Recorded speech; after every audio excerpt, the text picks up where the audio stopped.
ফালা রাদ্দা লিফাদলিহি। হে প্রিয় নবী, যদি কোনো মুসিবত আপনাকে স্পর্শ করে, আল্লাহ ছাড়া তা থেকে পরিত্রাণ দেওয়ার ক্ষমতা কারো নেই।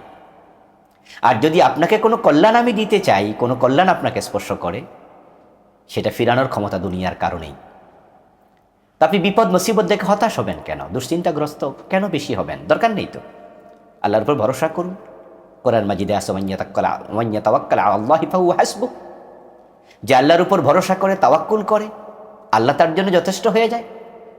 আরেকটি আয়াত আল্লাহ তাআলা বলছেন, ওয়ামান ইয়াত্তাকিল্লাহ ইয়াজআল লাহু মাখরাজা।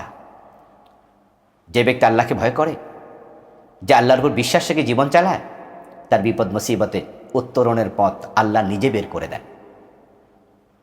এই জন্য তাওয়াক্কুল বাড়িয়ে দেন, দেখবেন যে দুশ্চিন্তা কমে যাবে। আর দুশ্চিন্তা মানুষ কেন করে? অসুস্থতার জন্য, লসের জন্য, কাঙ্ক্ষিত